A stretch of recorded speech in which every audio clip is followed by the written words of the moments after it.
Hey everyone, how's it going?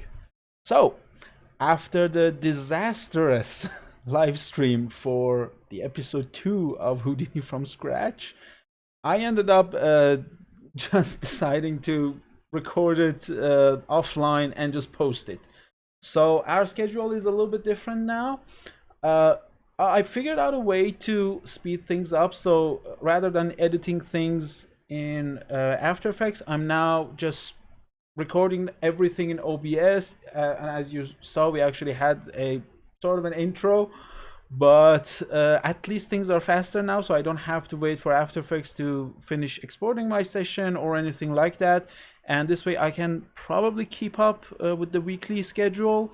I mean, there shouldn't be an issue. The only thing is, clearly, as you guys have already seen, my internet is really bad, so things will be quite slow to upload, but I think I can do it overnight. So I'll probably record things on Saturdays and just release them on Sunday, same time as before. Obviously, since it's a recorded session now, it's just gonna be there. I will use the Premiere function on YouTube to release it, and as we've talked about the scene files before, if you watch it during the premiere, they will be available for free, but if you watch it later, they will be available for a small price. I think this way we can kind of have the same thing that we had with the live stream, but it will be at least I can still get something from it. I'm not sure about this next part, but if things are going well and if everything is successful, I might be able to also host a small Q&A session after each stream. So in case there are questions or things like that, we'll see how it goes. It might not be right after it, maybe during the week or something like that, but I'm pretty sure we can figure it out. And I also moved my camera from there to here. I figured it would be a better angle, but let me know what you think. So for our session today, we're going to talk about SOPs. Now, what are exactly SOPs? If you're new to Houdini, you're probably confused by this name, so let me confuse you a little bit more. We have OBJ, SOPs, DOPs, COPs, CHOPs, SHOPs, ROPs, LOPs, TOPs.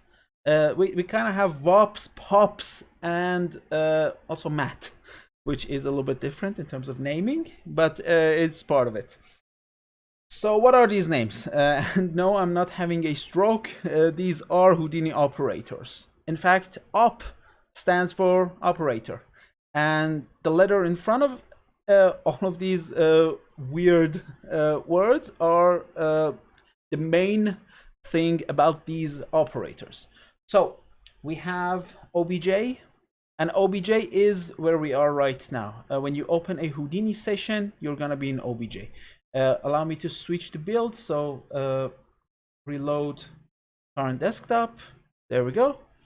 And again, as we've done before, I'm just gonna close everything in here, close these stuff as well, hit P to get our parameters, and my middle mouse button is broken, so I have to zoom out each time I'm trying to find something. I've ordered a new mouse, but it hasn't arrived yet.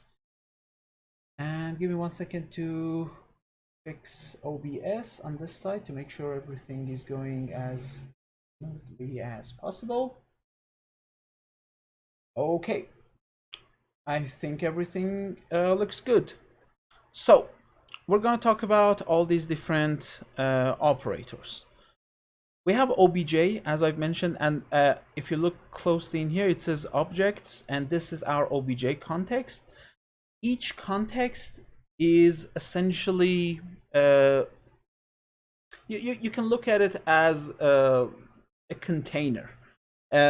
Same as food, we use plates for eating food, we use glasses for drinking, and in Houdini, depending on the task that you're doing, you're gonna have to use different contexts. So if you click in here, you have several contexts. We have CH, IMG, mat, OBJ, out, shop, stage, and tasks. And these kind of correspond to the whole SOPs, DOPs, VOPs, COPs thing that I said, but some of them are a little bit different. So starting with OBJ, OBJ contains most of our objects, our cameras, everything that we're working with. It's kind of like when you open a scene in a program, it's the main thing that you see. It's your scene, essentially. Now, Houdini has this stage, and stages for look dev. We're not going to talk about that right now. It's pretty advanced. We're gonna have to talk about Solaris, we're gonna have to talk about LOPs, and each one of these words, the ones I just mentioned, LOPs, COPs, TOPs, ROPs, CHOPs, each one of them is stands for a certain word. So we have OBJ, which is object, we have SOP, which means surface operators, we have DOPs, which means dynamic operators, and under the dynamic operators, we also have the concept of POPs, which means particle operators. We have CHOPs, and they are channel operators. We have ROPs, they are rendering operators, render operators. I'm not sure if there's an ing at the end. We have COPs, and they stand for compositing operators. We have SHOPs, which stands for shading operators. The thing is, Houdini has actually made a change in that area. We don't really use shading operators anymore. We're using the matte context. I'm gonna show all of them. I'm just gonna go through everything right now, and then I'll show everything to you in a second. We have TOPs, which are the task operators, and then we have LOPs, and they are the lighting operators, or as you might have heard, Solaris. We also have VOPs, and VOPs are VEX operators. VEX is Houdini's internal programming language, but we're not going to talk about that right now. We have full sessions about VOPs, which are coming up. So when we open Houdini, we're working in OBJ. If I move to CH, this is now a motion effects networks, and we're going to be using channel operators in here. If I go to IMG, it's compositing networks, and we're gonna use compositing operators in here. In fact, we can place an image network and then jump inside, and now we have compositing nodes, compositing operators. Essentially, operator means a node. Let's just make it simple. Matte is very simple, so you have all your materials in here. We used to have shading operators. These are kind of the same thing. They look different when you place them, and mattes are just kind of the standard way right now. So I've personally never used shading operators, so I'm just not going to cover that. It's not no one uses them anymore. Out is your rendering operators. They come in here, so everything related to rendering. Again, as I mentioned shops, and if you look at the nodes, they actually look a little bit different, as you can see. We have stage or Solaris, and nodes are also a little bit different in here. They usually have color. I mean, this was not a great example, but if I, for example, put down a geometry, just a simple geometry, as you can see, like they come with a certain color, and you can just add like lights at the end, and you can just kind of wire everything together. We're not going to talk about this part at the moment because we're not really covering Karma right now, Houdini's engine. Houdini's second engine, we also have Mantra, but let's just not talk about them at the moment. And we have tasks, which are top networks, task operators, and tasks would allow you to run several tasks at the same time. We're also not really covering that in this course. So inside OBJ, when we place a geo container or a geometry node and we jump inside, now we're at geometry level, and now we have access to SOPs. So SOPs are surface operators, and it's probably the biggest part of Houdini. Most of what you do happens at SOPs level. I mean, even if you're doing simulations, you are gonna need to work with some data in SOPs. You're gonna have to set up your object, you're gonna have to export it, you're gonna have to bring it, you're gonna have to manipulate it. So most of our day-to-day functions are in SOPs. In fact, most of this course is gonna be inside SOPs. And inside SOPs, we also can use DOP networks, which are dynamic networks, and they contain everything related to simulation. So all your solvers are here. In fact, if you type solver, you can see this long list. Pyro solver, the sparse solver, the normal pyro solver, solver, the RBD solver, everything, like everything related to simulations, you can find them here. You also don't have to jump inside a geo container to use this DOPNet. You can just place a DOPNet right out here.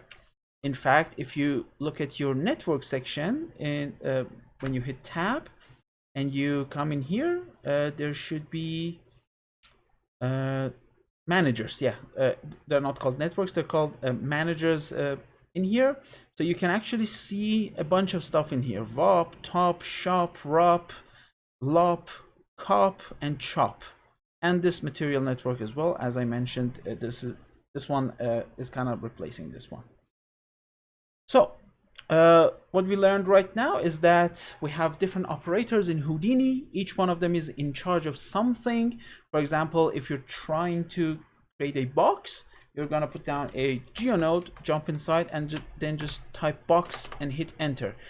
And now this is a Houdini operator, which is in charge of creating a box.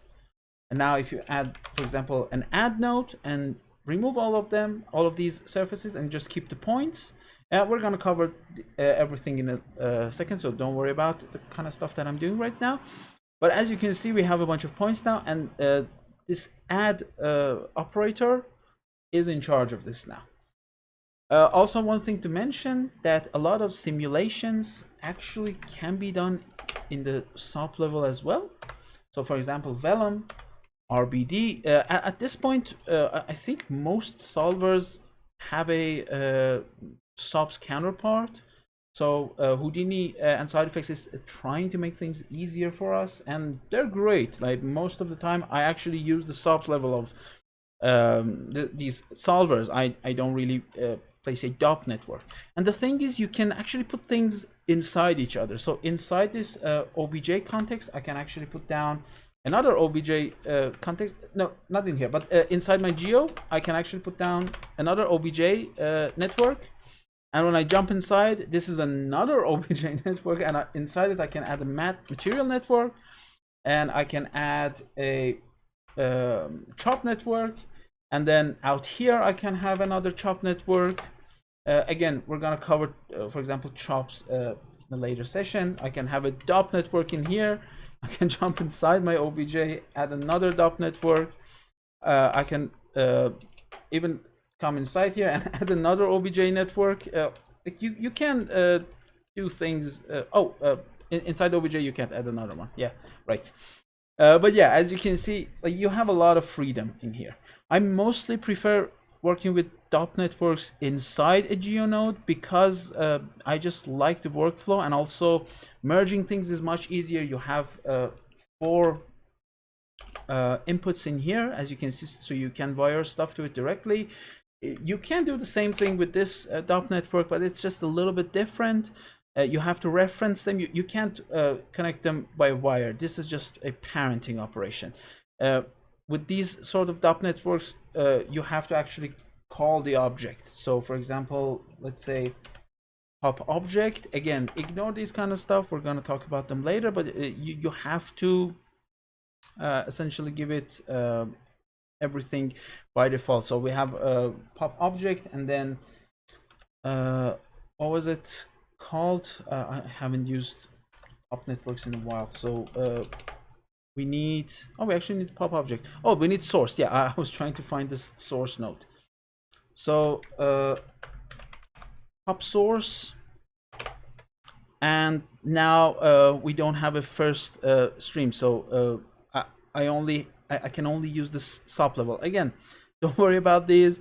I'm just kind of talking about the stuff that we're going to learn in the future, but just know that placing a DOP network in here, you don't really have a first context to load things, so you always need to reference them either with like a dot object or the one that's more the popular one is just using this parameter values, which is the one that we get by default, and just reference a SOP level operator. So we just learned that SOP is quite important and we need to focus on it, but things might still not be very clear, but as we go forward, I promise things will become more clear. So for the time being, just know that we have a container called Obj, and it stores all of our objects, and we can have several geometry nodes in here, and these geometry nodes are containers. We can call them a geocontainer, and when we jump inside of it, we have geometry in here, as you can see it's written, and you have access to surface operators. So everything in here will affect your surface. The rest of the stuff, the rest of the operators, we're gonna get to know them as we go forward, but don't worry about them. For the time being, I've prepared a scene. As if you're watching this live, you have access to the scene file already. If you're not watching it, I mean, it's not live, but it's a premiere. So if you're watching it, you can download it for free. And if you're watching it later, you can still download it, but it's going to be about $5. So this is what we have in here. This is our scene file. But what I'm going to do is actually I'm going to move this to my second monitor, and I'm just going to launch a new version of Houdini so that I will set up everything from scratch. So even if you don't have the scene file, it will be okay.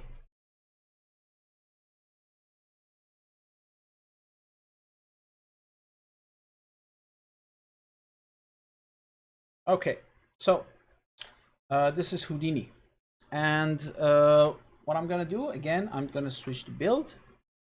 I'm gonna remove these from here, remove these tabs as well. Hit P to get parameters, and I'm gonna place a geocontainer and jump inside. So inside this geocontainer, we're gonna start building a very simple scene. This scene is not really a scene, but I'm just trying to talk about the basic Houdini operators. So if you look up here in the create section, we have a bunch of names in here, a bunch of icons, and they have names. And as you can see, they associate with the most basic shapes. If you've worked with any other 3D programs, you know you're always dealing with boxes, spheres, tubes, or some might call it cylinder. We have torus, grid, and a bunch of other stuff, and we're going to cover them right now. So I'm just going to place them as we go. So we have box, and a box, as the name suggests, is just doing what a box would do. We also have cube, and cube and box are literally the same thing. There's no difference. Houdini just has this because some people would call this a cube, and it's just easier to bring it. So as the types go, you can actually subdivide it from here. You can just increase this to 10 by 10 by 10. And as you can see, it's working. You can switch to mesh. Mesh is also kind of the same thing. You have polygon, which doesn't have any subdivisions. You have NURBS. And if you've ever worked with NURBS, polygons, you know, they're kind of more physically accurate when it comes to the calculation, especially, for example, for spheres, because they're using math. They're not using the polygon method, but we're not going to be dealing with NURBS most of the time in Houdini. We're just going to stick to polygon and polygon mesh. So let me just set this to 2, and this is our polygon. Next up, we have sphere. Again, same thing. You have different modes in here. By default, I believe it loads from this type, so polygon mesh. I don't like this view. It's difficult to control the spheres like this. I know it's very popular in other programs, but when it comes to Houdini, you actually want to stick to this polygon method. I find this to be so much easier, and it's also it looks nicer, especially if you're trying to manipulate your object, since everything is procedural in Houdini most of the time. We're not really trying to animate things by hand. We are trying to have more unified shapes. And this type of subdivision is just easier to work with. And again, we also have like nerves in here. We have primitive, which is just 1 point in space. This is a very easy way to work with things, as you can see, but primitives won't be rendered. We need polygons, so you need to convert them. Okay, moving on with our other shapes. I have a tube, which is a cylinder, and you can, for example, disable the end caps, so it will be empty. You can start playing with the radius, so this would be the bottom one, this would be the upper one. You can also rotate things like this. If you hit enter in the viewport, you actually get the handles. Same with all of our other shapes. Even with the box, you can just hit enter and get the handles in here. Sphere, you can even manipulate things. As you can see, you get the boundary, you can move things around, you can rotate them. Same with the tube, you can play with this columns, you can add rows to it, you can play with the height, radius, scale. You can also manipulate things in the viewport. So yeah, you get a lot of controls in here. And as you can see, for example, we can bring the bottom up, all sorts of things in here. Next up, we have a torus, which is a donut. And again, same thing, hit enter to manipulate things in the viewport. You can add rows and columns to it. It's a great shape, especially for like some soft body simulations. It actually looks very cool. We have a grid, which is our floor. It's 10 by 10 by default. Again, you can rotate it, change the size. You can change the rows and columns. There are different methods in here. For example, you can just create the columns or just create the rows, or create rows and columns, but don't create the actual polygons. There are different methods. So you have triangles, you have quadrilaterals, which are the quads, are what we have by default. I kind of leave it at what we have right here. We have a null object, and if you worked with, for example, After Effects, you know nulls are essentially empty objects, and you can use them to point to things, and that's exactly how we use them in here. For example, if I want to point out to my object, I can just wire it in here and call this one, for example, in object, something like that, which means this is my input. And now I can easily switch between things, as you can see, and keep my object as is. So this name will always point out to what it's connected to. And similar to that, we can use an object merge, for example. And an object merge is a node that we use to call something. So I can just drag and drop this in object in here to this object one. And as you can see, we have this box now. And the best thing about this method is that things will stay procedural. So even if I decide to change my shape, you can see that my visibility flag is here. So I'm doing something down there. For example, I can have a very complex setup in between these two nodes. And I'm just using this object map as a reference later on in my tree, in my workflow. So this way I can actually just change the input and easily see what I have. Okay, next up we have a line. So lines are very simple objects. As the name suggests, it's just a line. You can move it around, as you can see. You can add points to it. If we visualize our points, you can see that I increased it. We can change the size. We can change the direction, just like that. We have a circle, which I believe by default should face the Z direction. So I think this is how it looks by default. I'm not sure. I've changed it to work on the ZX plane. But the XY plane, I think this is the default method. Also, I think it doesn't have that many divisions. I think divisions are like 16, something like that. I'm not sure. Let's see. 12, actually, even lower. So yeah, like I don't like this representation. I just bring it up to maybe 64. I think it's a nice value, and then set it on the ground. It's also reversed. It's looking down, so you could reverse it. just like this, type reverse, and you get the correct version. It's gonna look up now.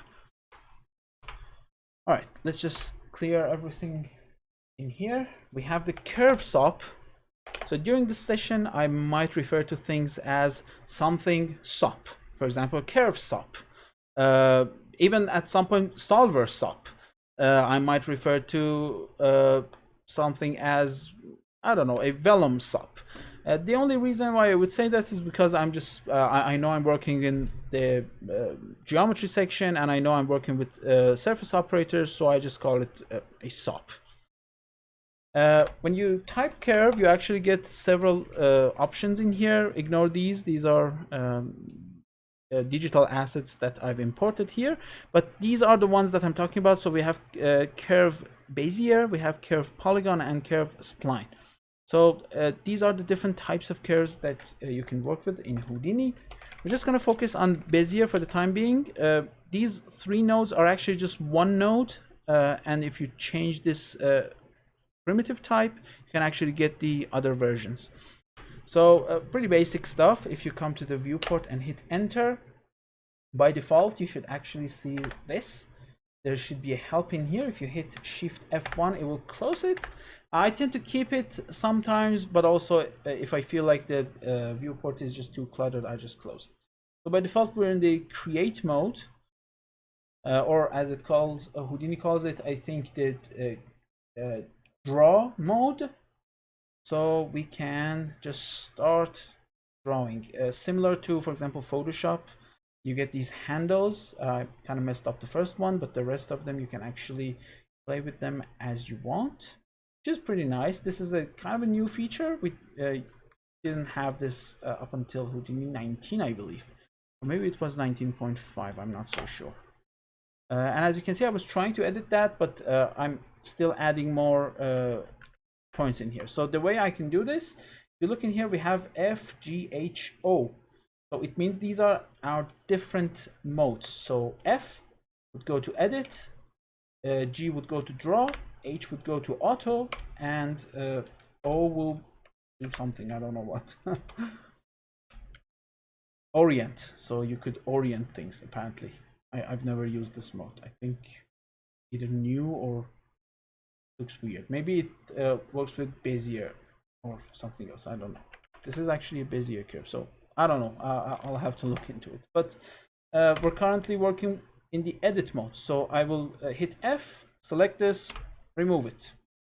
I can move things around. As you can see, I can play with the angles. I can move them.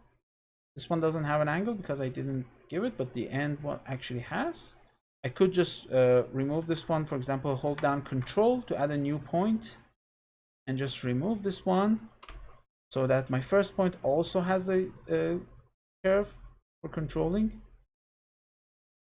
Just like this, I can just move these handles around. If you want a more accurate way of doing this, you can hold hit K to get your handles, and now you can actually move them based on the handle, which is a nice way of doing things.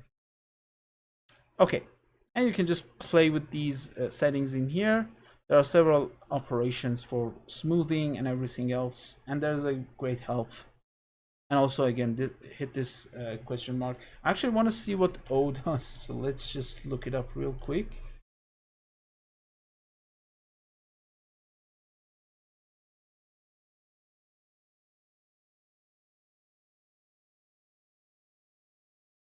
I mean, it's not very important, but I'm kind of curious. Help should appear somewhere. Orient. So create an orient attribute along. Oh, so you need to have an orient attribute for. Oh yeah, that makes actually a lot of sense. Okay. So we have the draw curve node, which allows us to just draw a curve, as you can see, and we're only drawing this on this particular surface. As you can see, it's not really the best, but it might be useful. And one nice thing about it is that you can actually use an object. So for example, I can say sphere in here, and let's just remove this and add a new one. So draw curve, I believe you need to enable it. So let's say send UVs. Enabling it, I don't know actually. I've never really tried that. This was the first time I noticed this option. But I think you should be able to draw on a surface based on this oh, there we go. Yeah. We need to switch this to geometry, and now we can go to stroke and just remove all of our strokes, and now we can drive on the surface. As you can see, it's a nice way of doing things. There we go. So now everything is on this sphere. All right. Next up, we have spray paint. A spray paint also requires an object, so I'm just gonna add a sphere. And this is a cool node. So what you can do is, by default, it actually looks like the draw curve node. But what you can do with it is actually you're gonna add spheres on this surface. And these are not technically spheres, these are actually points. This is only a representation. So if you come in here, you can actually say visualize the spheres. If you uncheck this, you actually get the points. It's easier to look at them with this sphere look. You can bring the rate down. So it is actually somewhat procedural. If you change the shape, it will break, but you can still relax it. You can change this random seed to get a slightly different look from it. You can play with this max point. So if you bring it to a very low number, let's say like 10, you're only getting 10, but obviously we don't want that. You can play with this minimum radius and maximum radius and the middle radius. So you can manipulate a lot of stuff based on these values, as you can see.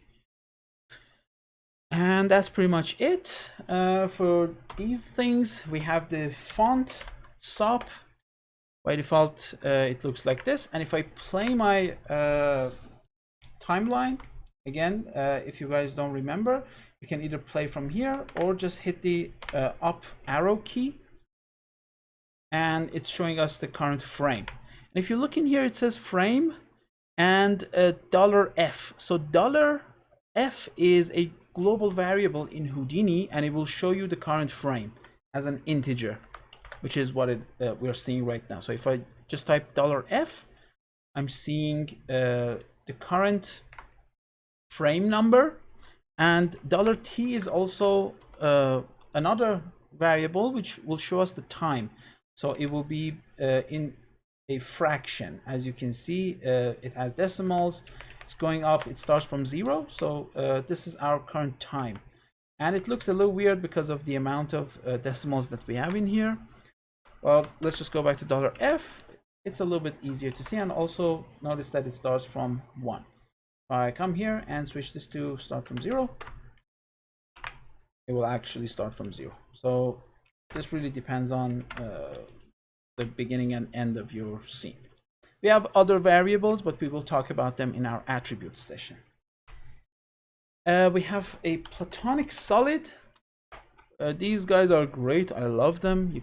You have tetrahedron, you have a cube, you have octahedron, you have icosahedron, and then you have a dodecahedron. Icosahedron, actually I pronounced it wrong. Icosahedron and then dodecahedron. You also have the soccer ball, and then the very famous Utah teapot, which is a very famous 3D object. If you look it up, you can actually see a lot of different versions of it. I mean, this is like the standard version, but it's pretty famous. It's a celebrity when it comes to 3D objects. You also have L systems, which are a procedural way of creating branches. You get a lot of presets from these L systems in here. Some of them are not even plants. They are essentially fractals, but they look really cool. They might not look very real, but they are kind of nice to play with. And the rules might be a little difficult from time to time. So let me just use another L system. But the general rule is that you have steps that you need to take. So for example, I can say FFF, and it would mean 3 jumps. And then if I say H, it would mean half a jump, and then I can use an and put another H, and it will break. As you can see, there's a I believe a 30 degrees break in here. Type 2 ands, it will be 60. I think it's based on 30. Maybe it's not. Maybe it's 15. I'm not so sure. I think it's 30. Yeah, this is kind of, this looks straight. Let me see. Actually, it isn't. Maybe it's 15. I think it's 15. Yeah, this makes more sense. So we have 15, and then we have 30, and this is 45. Yeah, that makes sense. And then we can have another H, which means half a step, and then F, 2 Fs, maybe something like this. Like, you can do a lot of crazy things with it, but I'm not really advanced in this section. I just wanted to mention it. I have meta balls, which are actually pretty interesting, but not that great. They can do some interesting stuff, especially if you're working with forces. They can be helpful if you're working with, for example, you're trying to do a cellular division simulation. So we have 2 metaballs in here, and if you add a merge node, which will help us merge these things together. So let me add that merge node. Let me put the visualization flag there. As you can see, it actually got bigger because we're adding 2 metaballs together. And then if you move this, as you can see, it looks exactly like a cellular division simulation. So things are getting separated. They're kind of an organic shape. They are cool, but we don't really use them that much. Also, we have spiral, which is new in Houdini as an official node. You can actually create spirals. You can actually give it height. So spirals and helix are actually kind of the same thing. Helix only has height. We used to have, I mean, we still do, but spiral used to be a labs node, but this new one is actually an official Houdini node now in Houdini 19.5. We also have super shapes, which if you have the labs tools, it's going to be part of it, and you can create a bunch of different stuff based on the formula of super shapes. So you have square, triangle, star. You get a lot of things. Clover, an eye. You can use them as you want. And I believe there's this custom which controls like the whole formula. The super shapes formula is kind of a crazy thing. You can look it up if you want. I think it was on Wikipedia last time I checked. But yeah, you can do like crazy stuff with it. It's fun. Okay.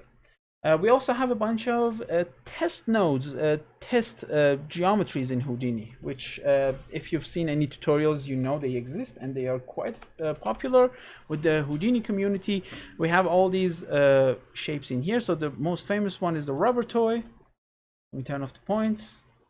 So this guy is pretty famous. We have the pig head, which is also very famous. These two are really famous. We have Squab, which I used for the poster for this course. If you guys remember, it's actually the same Squab. I just simulated it, put it on the ground, and changed the shader.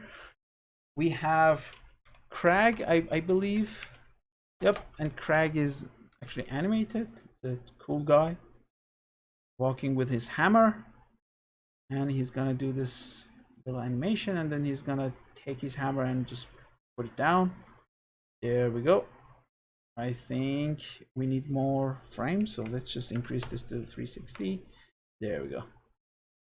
So he does his animation and he takes it again.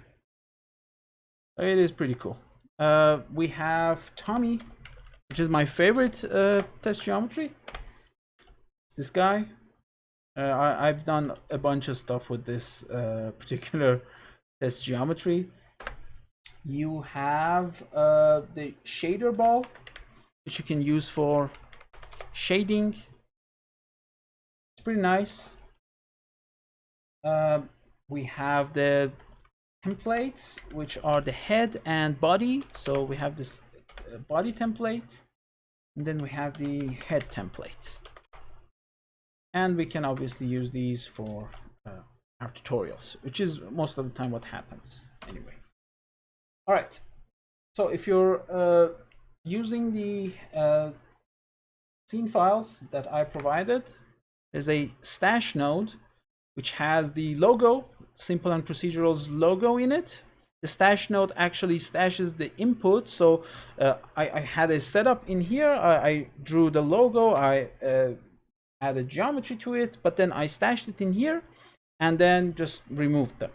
So now if I stash the input again, my geometry is gone, as you can see. And this way, this is an easy way of just saving a geometry to an actual scene file.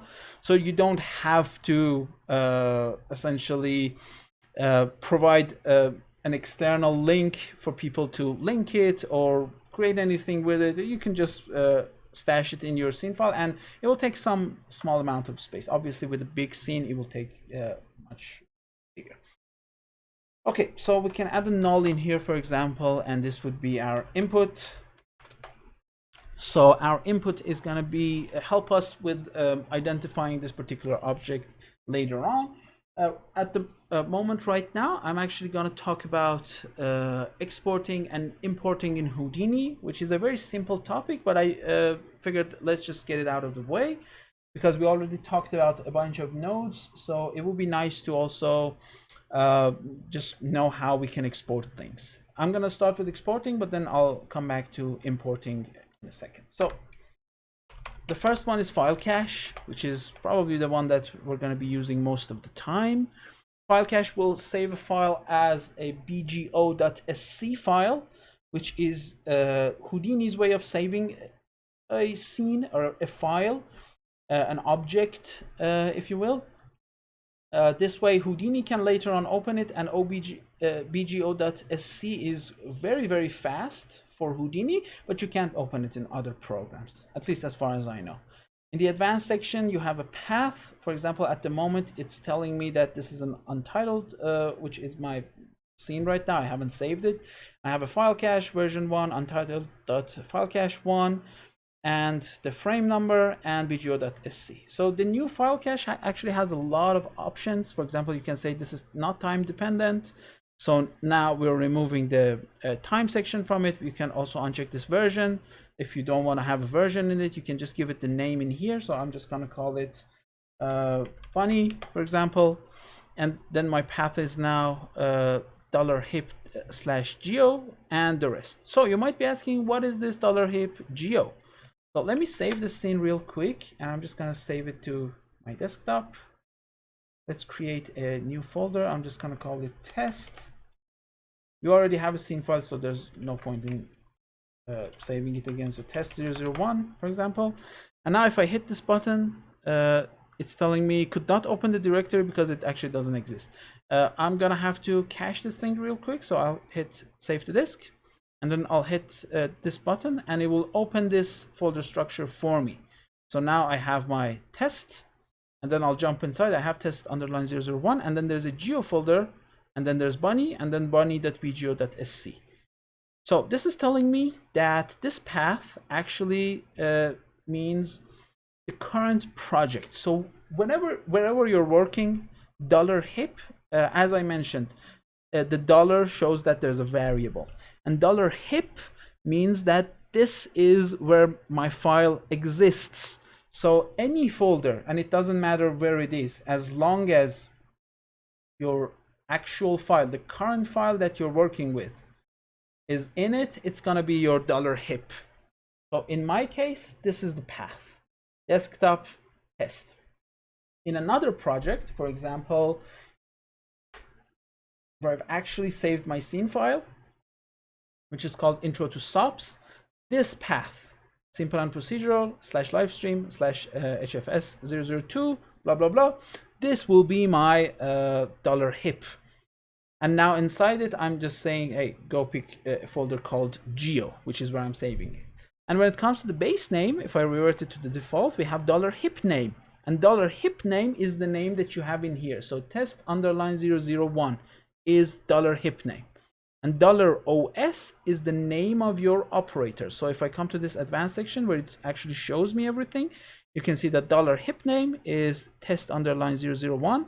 There's a dot, and then there's $OS file cache 1, which is the name of this file. So if I call it cache me,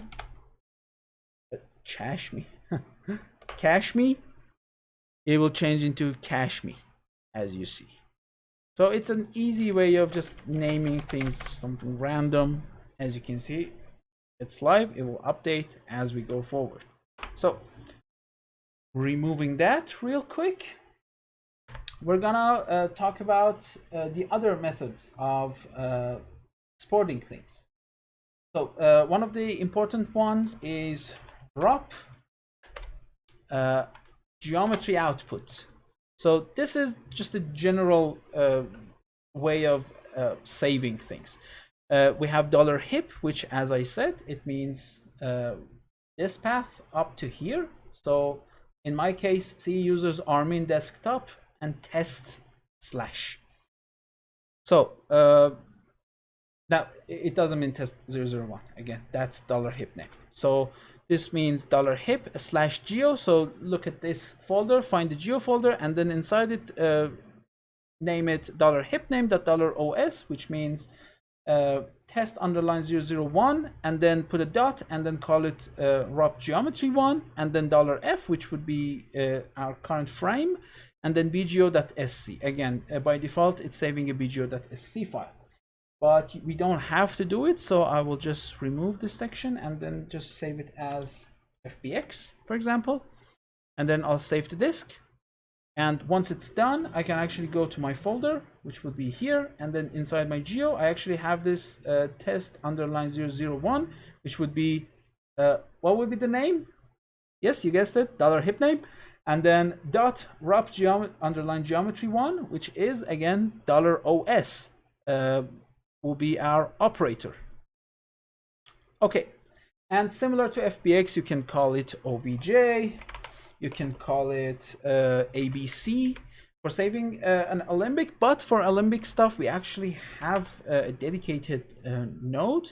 I actually think maybe it will fail if you do it like this, because we have an output out Alembic, ROP Alembic, and the this is pretty similar to what we had with the ROP geometry node. The only thing is it will export things in ABC. You can also give it a hierarchy. So if you've ever worked with Alembic files, you know you need a path and you need to write an attribute. Again, you guys don't know what an attribute is. We're going to cover that in a later session. But just know that you can actually give a lot of information. There's also GLTF, which has its own output. It's kind of the same thing as this one. It just has a dedicated exporter. GLTF is for web, but you can use it and you can just save your file as a GLTF file. For example, if you worked with some of the websites for downloading 3D stuff, where they have a sort of a viewport where you can rotate around your object, that's essentially a GLTF file, because it will be easy to do it in web.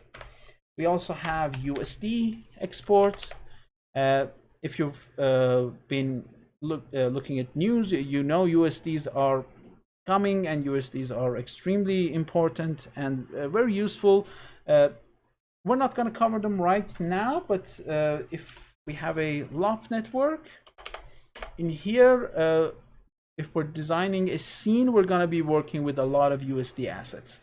USD assets are kind of a new way of transferring files between different programs. So if you have a USD file in here and open it in, for example, Cinema 4D, it will be literally the same. It will have its materials, it will have all the details. It's great. You can do a lot of great stuff with USD files. And then last but not least, we have a Redshift proxy output, which will save proxies for us. We're going to cover this later. I just wanted to mention that this is also a node. And this would bring us to an end with exporting files. Obviously, there are some other stuff, but I kind of want to make things faster. For example, you can actually export VDBs as well, but what are VDBs? We're going to talk about them later. For reading files, just a simple way of doing it is a file SOP, which you can just use this for reading things. You can just pick your file. For example, I'm going to go to $hip/geo. Again, what is $hip? This path right here. So in my case, user armin desktop test. Ignore the actual file you're working with. It's going to be the folder that contains your current file. And then I can, for example, read this FBX file. As you can see, it's in here. All right. I'm pausing the video for a second, and I will be back. For you guys, will be a second, but for me, I'm gonna take a quick break before coming back for recording again.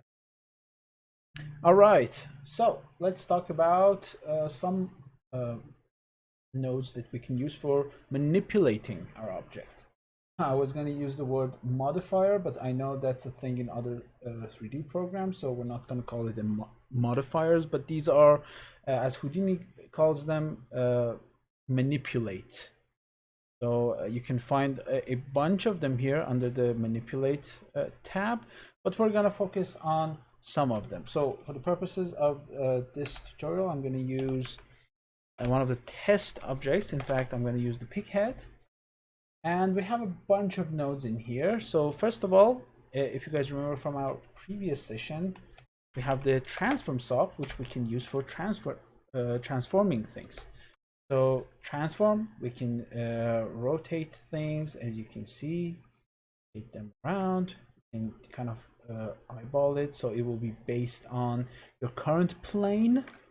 If I look in here, it will rotate around current view. It's a pretty important node in Houdini. We use it kind of all the time.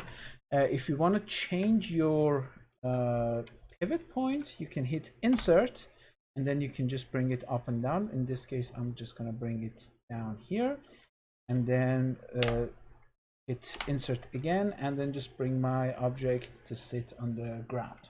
For example, something like this. Alternatively, you have transform axis, which is kind of like transform, but it will give you a little bit more options when it comes to transforming. So for example, in this case, I can pick my axis, essentially, for example, something like this, and then I can fill the translate. As you can see, I can fill the rotate, so it will rotate around this axis that I gave it, and I can also scale in this axis. It will essentially do what you get from a matrix, but it's done in a relatively easy way. So for example, I can just bring this down to, I don't know, something like this. Let's say I'm gonna set it to be my Z direction, and then I'm just gonna start translating in here, as you can see, or maybe rotating around this axis. It's not as easy to work with as what we get in the normal transform SOP, but it is a nice way of doing things. You can especially use this for using actual matrices. So with Xform, for example, you can actually save your movement in here as a matrix, and then use that in here. For example, in this case, we are actually outputting it, but you can invert your transformation based on that. We're going to talk about this kind of stuff later on as we go through this series. We have soft transform, which is a very easy way of kind of manipulating our shape to look a little bit more interesting. So I'm going to come back to my test geometry, and I'm just going to uncheck this add shader. I'm also going to check this box to stop Houdini from showing the UVs to me. I'm going to come back to soft transform, and I'm going to hit enter in the viewport. Now, as you can see, everything is red. So I'm going to come in here in the group section, and I can actually pick a point in here. So I'm just going to pick a bunch of them from the viewport, and as you can see, I'm selecting everything behind it as well. So I don't want to do that, so I'm just going to hit this eye thing in the viewport. So now whenever I select something, it will only select it based on my viewport. It will not select things that I cannot see. I'm just going to select these, and as you can see, the bottom is not selected, and hit enter. So now the soft transform node is only working on these selected points. Now as I move it up, you can actually play with this radius, which will make it very weird, but also kind of fun. Also, maybe just add something like this. This is so weird. All right. We also have the edit SOP, which is kind of we don't really use it, but it's an interesting note. So if you come to edit, and if you pick a bunch of points, hit enter, you can now move them around. And the thing about the edit SOP is that whenever you pick something, and for example you hit T, which will bring us to movement, it will do that. And if you select a bunch of other stuff and hit T again, now that operation is gone. So this is the less procedural, kind of non-procedural way of doing things in Houdini. You just select them from the viewport, hit S, select them, for example, hit T, move them, hit R to rotate them, hit E to even scale it. And once you hit enter and you come out of this node, the other stuff are gone. You only have the latest version of your changes. There's no history, there's nothing in here. You can also sculpt on your shape. So selecting something gives you this sculpting brush. So now you could also just do sculpting operations in here. You can just hit an asterisk in here and you will be able to sculpt on your whole geometry. Asterisk essentially in Houdini means just select everything. And as you can see, I'm just sculpting on top of it, which looks awful. Next up, we have match size, which is a great new node in Houdini. It's kind of a recent node, and you can use it for sitting stuff on the ground, like this.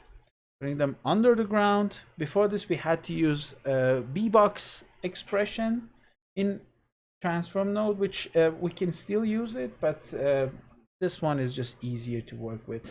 You can offset it, you can move things around to say minimum in here, minimum in the Z direction, and you can also use a reference. For example, in this case, I'm just going to use a box. And our final simulation, which we're doing today, by the way, is really close to this example. So I can, for example, in here say, hey, I have this box, which is sitting, not even sitting on the ground, it's kind of in the middle. And then I want this pig head to be sit on top of it. So I can set this one to min and then set this one to max. And now it will be sitting on top of it. And as I change this object, sorry, I want to manipulate this one. You can see it's actually going up and down with it. So it's a nice way of placing things in a procedural way. Similar to that, we have match axis. I've been using these two nodes in a lot of my tutorials. So if you're not new to the channel, you already seen it.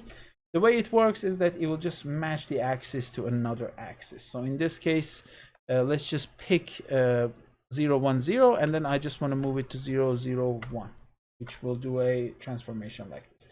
Most of the time when you bring a file into Houdini, if it's coming from another program, the scale and the size will be weird, so you can use these two nodes to fix that. For example, if the thing is sticking out in the Z direction, you can just rotate it back to the normal 0, 1, 0, 1, 0. So it will be kind of the opposite. It will be like this.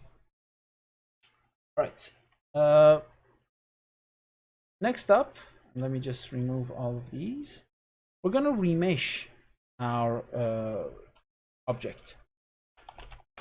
So the remesh SOP is actually really cool. It's relatively fast in Houdini. This value is the size threshold, so it will control it for us, and you can just put any value that you want. As you can see, it's kind of fast. You can bring the iterations up, which will give us a more accurate way. You can also smooth it out if you want. Don't smooth it out too much. There's also an adaptive method, which will look at your object, and if you have a lot of details there, it will also include them. It's a nice way of doing things, and you still have some control over it. You can bring the density higher, or you can even set a maximum minimum size for things, which is kind of nice. Similar to that, we have remesh to grid. which it used to be a labs tool, but now it's actually available as a Houdini node. So we can bring the division size down, and the more we bring it down, the more accurate it will be. This is a VDB node, and if you type VDB in Houdini, you can see that we have a lot of nodes in here. So we will be covering them later, but just know that essentially this is just a digital asset, and we are using a bunch of VDB nodes inside of it. So if you want to sculpt in Houdini, there's a sculpt node, and it's not the greatest, but it does work. As you can see, I'm just sculpting things, and you could come to this brush and, for example, bring the opacity down, so it's a little bit more subtle. As you can see, it's moving things very slowly. Maybe bring it up a little bit.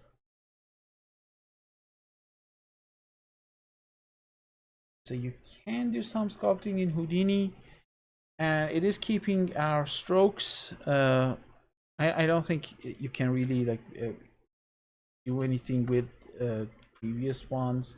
And this is pretty much it. It will take the primitive that it hits. It will show the number in here, and then the more you sculpt, you're gonna lose your data.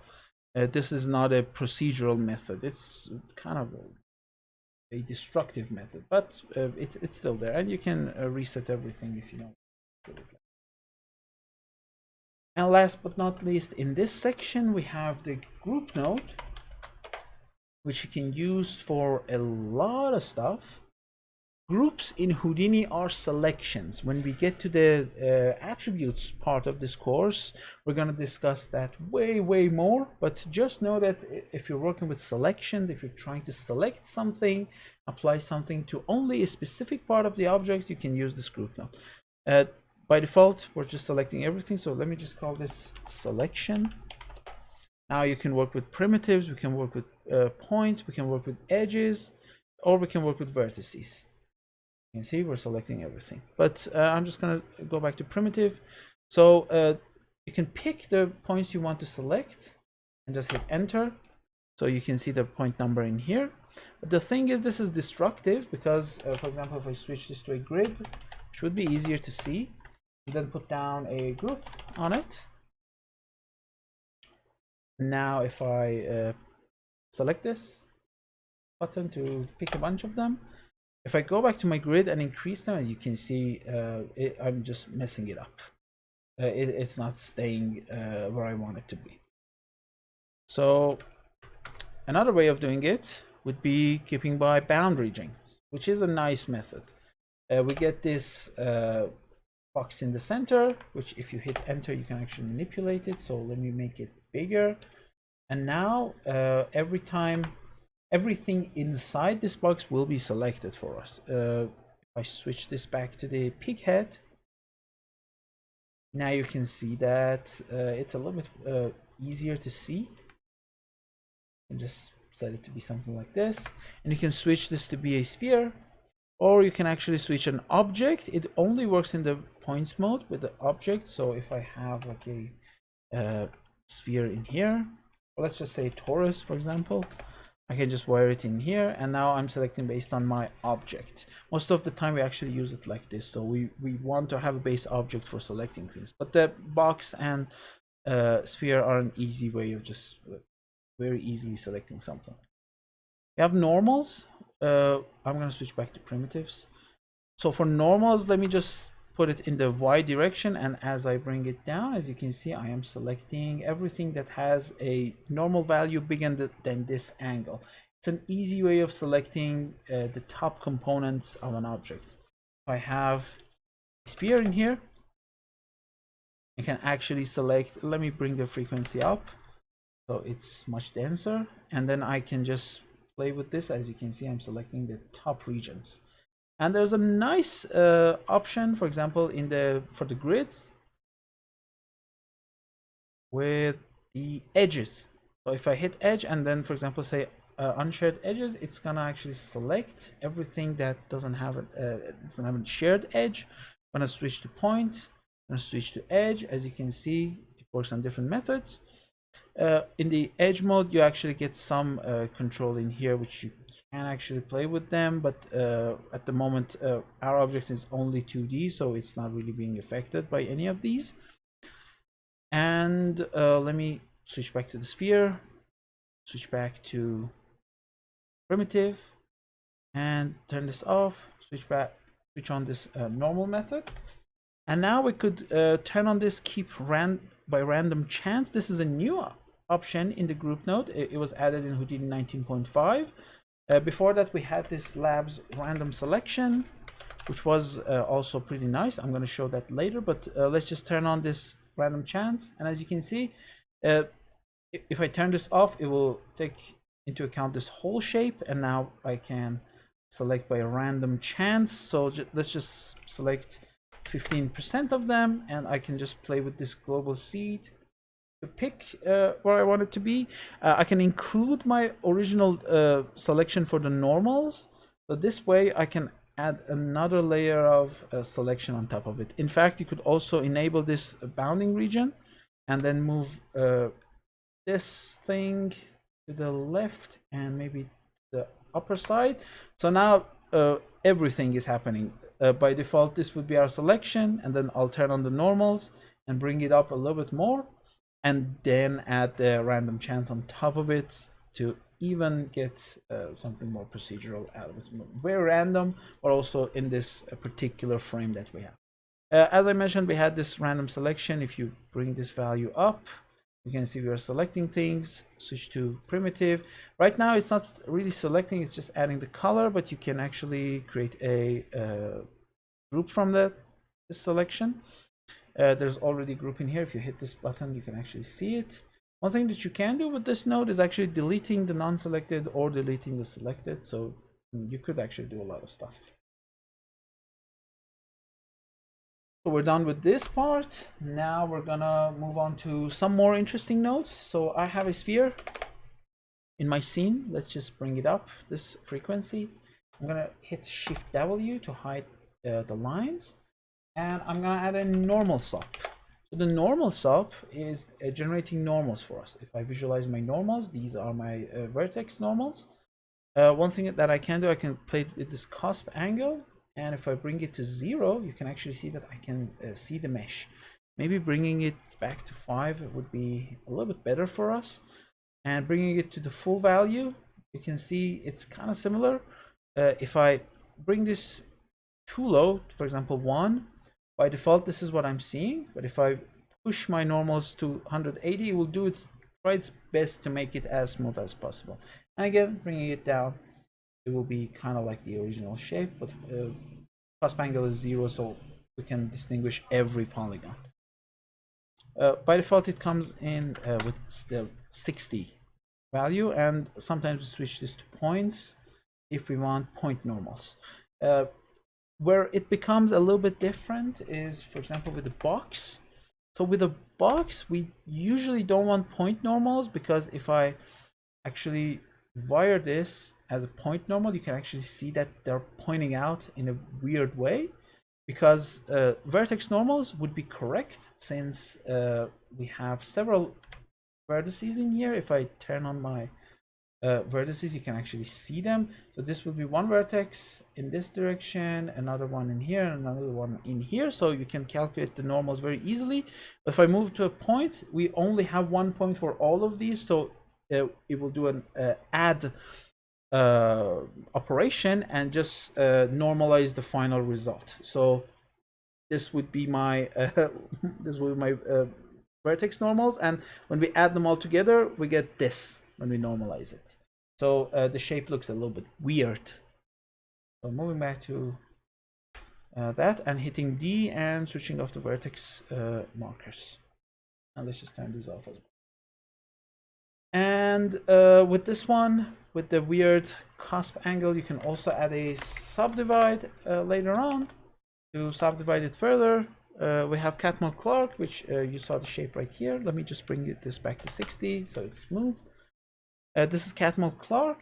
Catmull and Clark were two scientists who worked on this subdivision method. We also have Loop, which is kind of nicer in my opinion, but sometimes we want to work with that one with the Catmull Clark, especially if you have like a box. You would prefer this. With spheres, I prefer loop. We have several methods in here. For example, this bilinear method will actually preserve your original shape. So if I bring my frequency down to something like this, the bilinear method is actually not breaking my original shape. It's just adding polygons. But for example, in the loop method, you can actually see that it is transforming it to a new shape. I went too high. Let's just go back to 5 or even lower. And Catmull Clark is still affecting the original shape, but bilinear is gonna leave the shape as is and just divide it. And obviously we can add a null in here.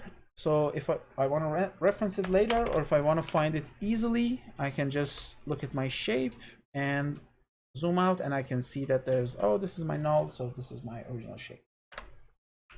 So extruding, we have our box, and then I'm just going to add a poly extrude, and I can select things. So I'm just going to hit enter, come in here, just hit this, select my polygon. Maybe I want to extrude that one and this one at the bottom, hit enter. So we have 2 and 3, and now I can just export those two. As you see, I can remove it, and it's extruding everything, but it's doing a connected component method, so everything is being extruded. I can just uncheck this and put it to individual, and now as you can see, doing that. If I put it back to connected, I can actually put the output back option, and now there will be another box inside, as you can see.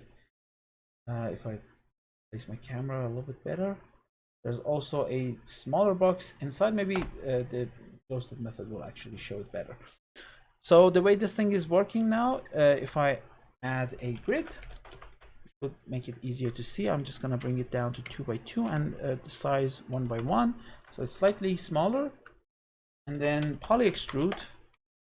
Now when I extrude things, just bring it up, you can see there's a hole in the back. Output back will actually fill the shape in here. Output side will remove the sides. You can remove the front as well, so you can get something like this. You can actually export the groups. So if you look at your groups, you can have you have the back, you have the front, and then you have the sides. Now you can inset, you can twist it, you can add divisions in here, so your twist looks actually better. Something like this. And you have a bunch of controls in here. For example, for your spine, you can control it like this. For your local twist, you can affect this twisting method. You have a bunch of options. Well, we're usually not really doing any of this, but you can control it if you want. And you have some local control, which we're gonna discuss in the attributes. And now with our shape, I'm actually gonna set these to revert to defaults. Or control middle mouse button. I don't have a middle mouse button at the moment, so I'm just using it like this. Let's just bring it back to 1 division. We don't want any twist, and we don't want any inset. So this is my object, and in fact, let's actually switch it back with the box, because it was kind of nicer to see it like this. And individual components. So we have this shape, and then I can add a bevel. So poly bevel will bevel this shape for us, as you can see. In the viewport, you can actually move them just like this. By scrolling, you can actually add subdivisions, just like this. And this is kind of nice. We are controlling things.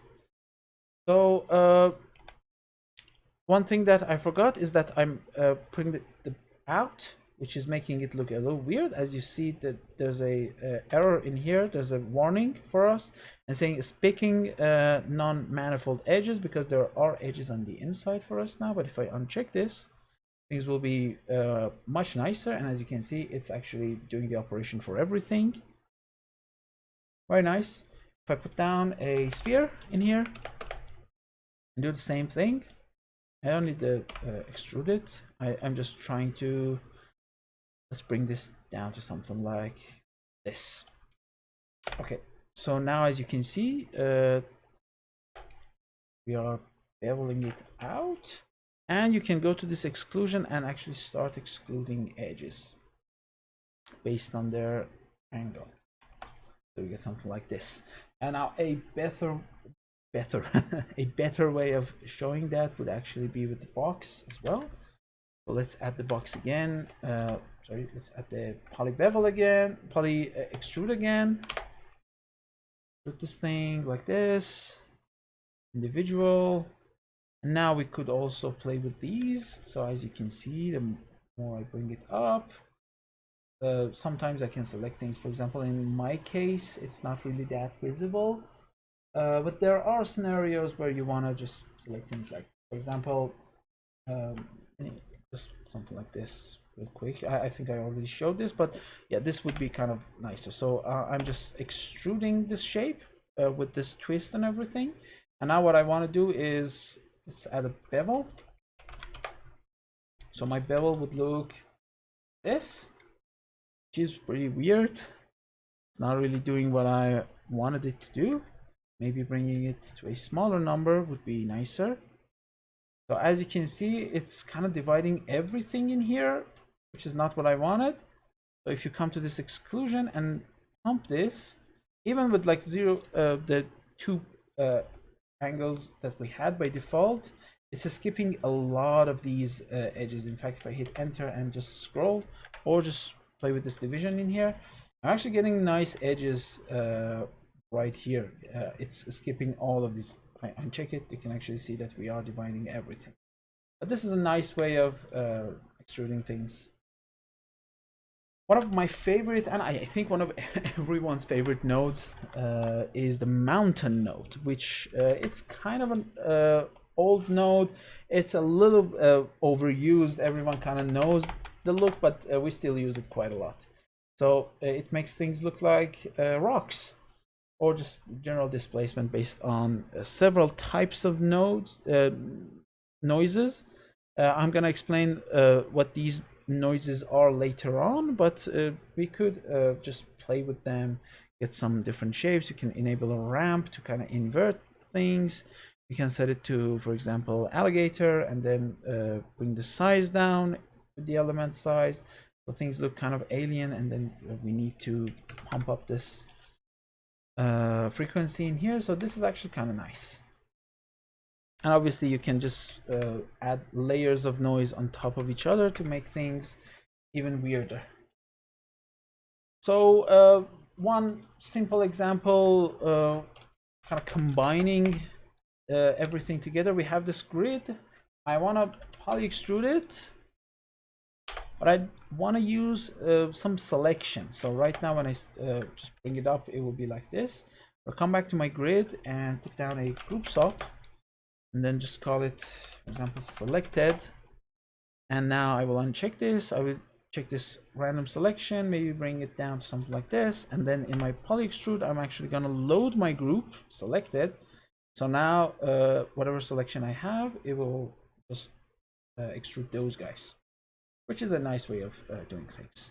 You can also just uncheck this side output to kind of get this look, which is also pretty nice. You can just moving these up and down. Next up, we're gonna work with the line. So let me just clear everything. I have my line in here. Now what I want to do with the line is I want to resample it first, because right now I only have 2 points. Obviously you can just use these points in here, but resample is a nice node, and it will give us these divisions based on the length, or you can just set it up based on maximum segments. Both methods have their place in our work. One thing that you should know right now, but we will talk about it later, and it's quite a useful attribute. So this curve view, just know that this curve view is giving us essentially the position based on the length.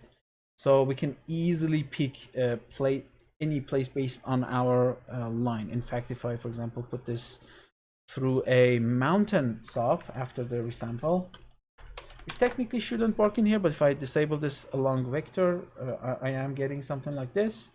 And this is now, it's still preserving my value across my curve.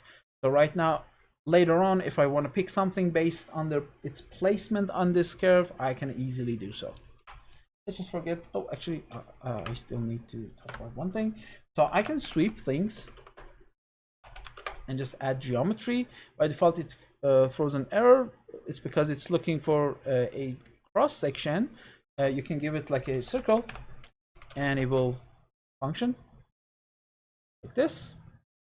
And our circle is weird now, so I have to rotate it to, for example, like this maybe.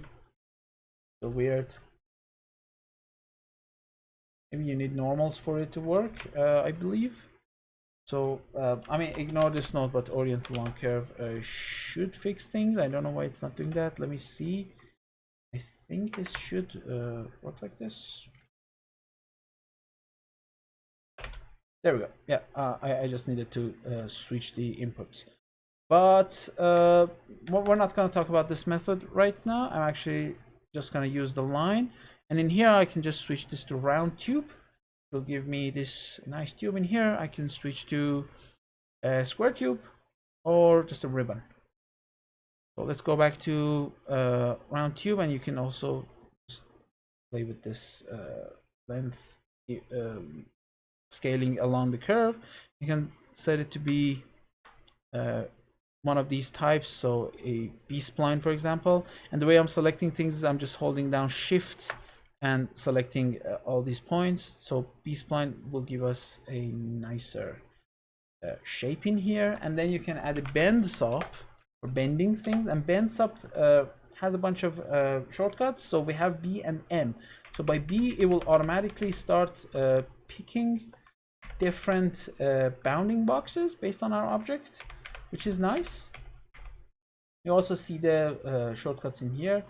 For example, N will fit the capture for you, and then M would reverse it for you. So we have B. Now B is just cycling the captures, but if you want to change it, for example, in my case, I'm just going to bring it down, and then if I hit N, I should just go back to the full length, and then you could just move it like this. I'm going to come back in here and uncheck this apply along the curve, and then just twist things.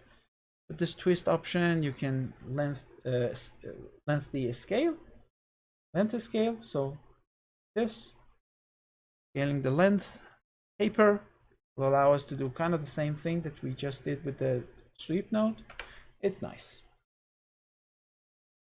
And last but not least, talking about color. So I have, for example, a box in here. I have a sphere. I can just move my sphere to be on the side, just like this. I'm gonna bring the uniform scale down to 0.5. I'm gonna select them both. Now, one thing that you can do is just hit tab, type merge, hit shift enter to place it. But a shortcut for this would be just selecting both, holding down alt, just dragging a line. And as you can see, it's selecting both. And when I let go, it will automatically add a merge node and also give me this connection, so I can easily continue what I was doing. So I can add a color SOP and just pick some color in here, and I'm adding color to my points right now. Doesn't matter at the moment, but we'll discuss about this thing class when we get to attributes. But now I don't want to do it like this. I want to create selection, so I'll just add a group in here. I'll call this one box, and then just add another group, copy it with alt, call this one sphere. And now in my color SOP, I'm actually gonna load one of these groups, so the other one will be left in here. And then I could also, for example, add sphere and then change the color to be something like this. So now I'm just adding colors based on that. And one thing that you could do, let's add a third option, so a torus. I'll just add the torus in here, copy this, call this one torus. Also move our torus a little bit to the side. Maybe add some color in here for the torus as well. So select the torus, maybe something like this. And now what we could do is actually splitting our objects. So in this theoretical scenario, I want to split them I want to extract my sphere, but I want to leave the other two alone. So I will just pick my sphere.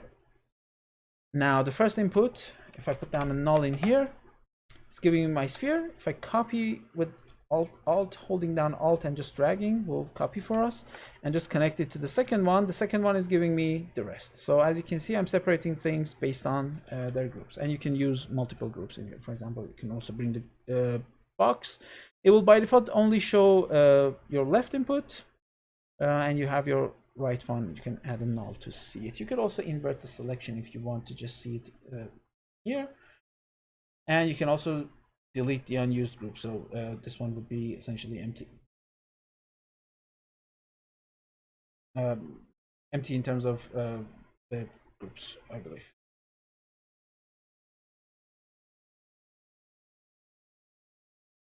For example, if I just remove this, I believe at the end, I shouldn't see. Let me just remove this one. I don't know what exactly this unused group means. Probably if you have like an empty group somewhere, let me just add a null and then add a group and call it group 3 is fine. So probably if we remove this, now group 3 will not be a thing. Yeah, as you can see, like it's just removing all of our groups.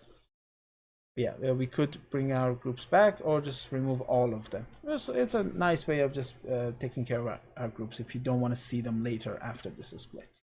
But well, we don't really care about it. Okay, so last but not least, we actually have kind of an advanced example. I wanted to include this because I thought it would be nice to end things on a more interesting note. So for this, I'm gonna bring, well, it's kind of, it adds everything together. The first half is pretty easy, but the second half might be a little difficult. So feel free to skip that. I'm gonna bring rubber toy. And what I wanna do with my rubber toy is that I'm just gonna remove the shader because I don't wanna see that. And let's, what I want to do is I want to take a sphere, I want to take a box, and then I just want to put all of them on top of each other. So I have my rubber toy, I will bring a sphere, and then I will bring a box. So we have these three, and then obviously if I just select all of them, hold down Alt and drag, I can just merge them together, but this is not what I wanted. What I want to do is I want to put this thing on top of the sphere.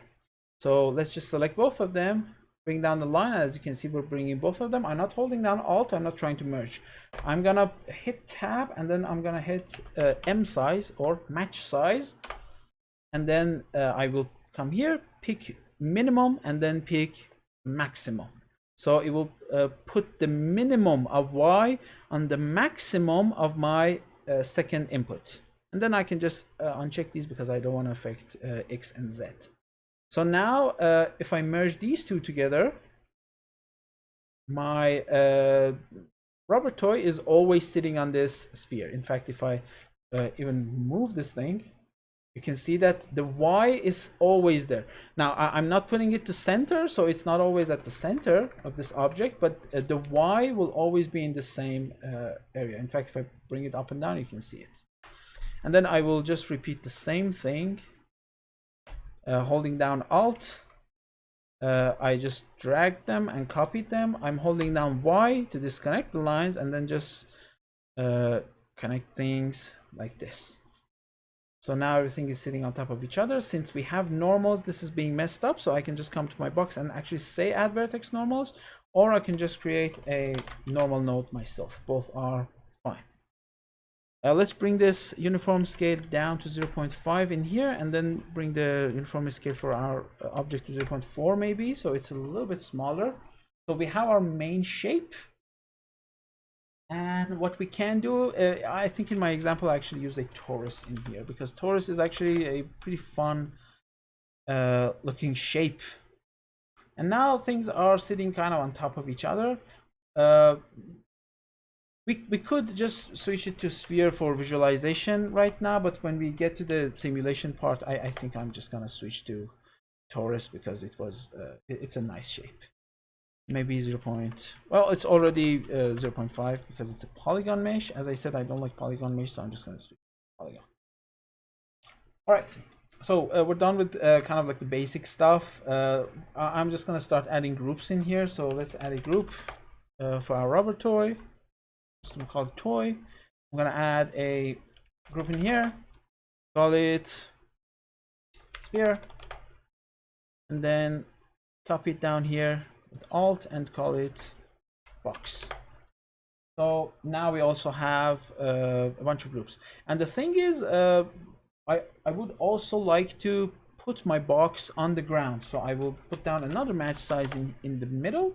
I don't need to connect the second input, and then just set this to be on minimum. So now this is sitting on the ground, this is sitting on top of it. And if I, for example, decide to move it up and down, as you can see, it's going up and down with it. So now what I can do in here, which is pretty interesting to see, I'm gonna come back to my object, and before actually transforming anything, before bringing it up, before just doing anything with it, let me just set it back to 1. What I want to do is just rotate it. So I'll add a transform, and I could keyframe it just like this to just kind of move like this and then also move like this. Maybe it would be interesting, but an even more interesting way of doing that would be based on my current frame. So we talked about $F. If I put $F in here, it will actually slowly start to rotate. One thing to note is that by default it would be equal to 1, so I like to put $F minus 1. So now it's set to 0. So it will start rotating, and it's quite slow. So what I will do is just I put brackets around it and then just multiply this by 5. Now this will be 5 times faster. And it's still slow for me, so let's just go with 10. So this is nice. Now I'm gonna just copy this and put it in the Z direction as well. So it will rotate like this. And then maybe just putting 30 degrees in here. So it's just a little bit rotated. And you could also make things smaller just from here. So now if I come to my next object and look at them like this, and also this has become quite small for some reason. It does look like this might be a viewport bug. Oh, I think I scaled it to too big. Yeah, this should be 1. Okay, so now I'm putting it at 0.65, and okay, this is a reasonable size, and maybe just like 0.5 would be better. So now when I play it, as you can see, it's jumping up and down on my ball, but the ball is staying as where it's supposed to be, which is pretty nice. So next thing that we can do is actually we can add a transform SOP for our ball. And now in here we could also bring it up and down. So what I'm gonna do is now I'm gonna switch back to the torus, because I think torus was nicer in here. In my original example, I used the torus. So now when I play it, as you can see, it's just doing its thing. But now I could just copy the same thing that I had. So $F minus 1 multiplied by 10 in here. As you can see, my rubber toy is jumping up and down and just landing on this. Now, why is that? Why is it actually doing this? It's pretty simple. Everything is, the magic is happening in here. So if I uncheck this, you can see it's just doing its own normal thing. But this node is taking the bounding box of our incoming object. So this is my object. I'm just rotating it. In fact, let's just copy this in the Z direction as well. So it will do something like this. Well, maybe actually let's just put it at in Y, because yeah, just making a little bit of a difference. Yeah, this would be nicer. So it's match size is taking my object, taking its bounding box. In fact, there is a bound node in Houdini if you want to see that. This is the boundary of your object. When I play it, you can see how it's changing. So it will essentially create a box around it. So it will take my object, which is moving around like this, and it will put it on top of this moving object. So the final shape would be something like this. And then when I merge them back together, it looks like my rubber toy is just jumping up and down on this moving torus. And you could do the same thing with the box as well. So for example, with the box, I'm just using a very basic rotation. Let's just merge it with the box, and in here I'll just add the transform. I should put it before this because I want things to stick around. Let me show you real quick. So in here, I want my box to kind of like rotate around just like this and then land on the ground. So by default, with this match size, it's landing on the ground. If I start rotating it, as you can see, it will still, it looks like it's walking. Do you see it? For example, if I hit, let's say, @ or actually $F, let's ignore that sign for the time being, and then just multiply it by 10, it will just walk. My box is slowly walking. So rather than doing that, I'm just going to come in the X direction and again say let's just put in brackets. So $F -1, which will be our frame number, but starting from 0, and then multiplying it by 5. But instead of 5, I'm just going to put -5, so it's a little bit a different direction compared to the other stuff. And then just copy the same thing for Y as well. So it will do this. So now when we merge everything together, they are just jumping up and down, which is a fun procedural animation. And now we're missing colors. So I will introduce maybe some color. And you don't have to use the groups like we used before. You can actually just add the color right from here. So I will set this one to be, for example, blue, light blue. Shift W to take away this wireframe mode. Make this one, I don't know, something like this. And then for the box, I will just use maybe, I don't know, something like this. It's not a nice color, so let's just set this one to be like this. Yeah, this is better. And as you can see, they are just jumping up and down, and it's a happy animation and it looks fun. You could bevel things for the box. So let's just add bevel.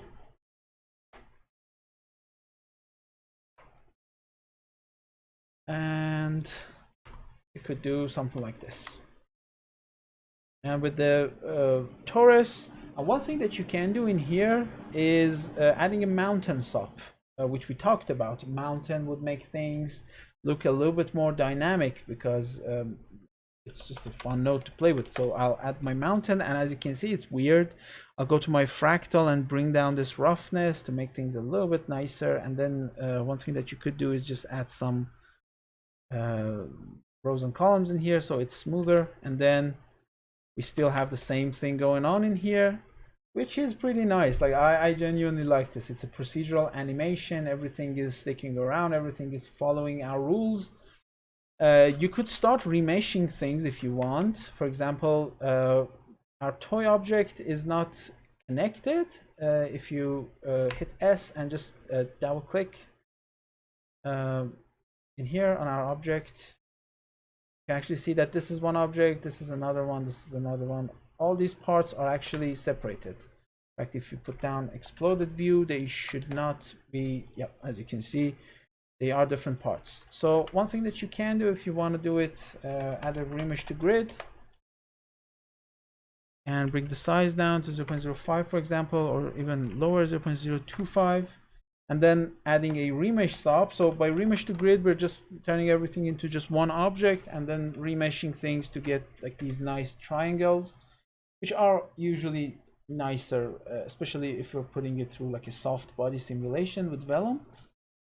We're going to talk about it later. I will show you the Vellum setup right now because I think it's fun, but I won't really go into explanation mode for it because it's above the scope of this particular class. Then I will also move this remesh node down here because why not? Like I want a nice remeshed polygon box as well. Why not? Then when we look at things, Again, they are pretty nice. It's just jumping around and it's very happy and everything is very nice. So this is the end of our session. I just wanted to mention what you could do with simulations in here with some really simple like Vellum stuff, which you can get from the scene file. You can set it up like this. I will explain Vellum in depth, and this would be one of our examples, but I'm just skipping this file right now because there's no point in explaining something like this because it's kind of an advanced thing at the moment. But this would be our final animation. As you can see, it looks pretty fun. Like, I'm still taking my procedural animation from here. As you can see, this is my procedural animation, and then I'm transferring it down to a simulation. So now it also has physics. As you can see, when it hits my object, it's deforming it, and then my object grows big and then grows small again. And also these guys are being deformed by the collision and like hitting the ground and stuff as well, which is kind of nice. So if you download the scene file, you can actually cache it out from here, so you can play with the simulation if you want. I will explain this particular simulation in our Vellum section, which is the soft body simulation tools in Houdini. It's not difficult, but we're already at 1 hour 40 minutes, so I think it's enough for this particular tutorial. I hope you learned something today. I wish I could do the live stream, but my internet is just not okay, so there's really no point in doing it if my internet is not gonna help us. Hopefully someday soon I will be out of Iran and my internet will be okay, and I can just do live streams from another country. But for the time being, we're just gonna work with what we have, and the offline method should be fine. I will set this video to premiere on YouTube, so I will be sitting here once it's playing, and you can ask questions. I can explain things here. I can explain things in the Discord, so make sure to join the Discord server.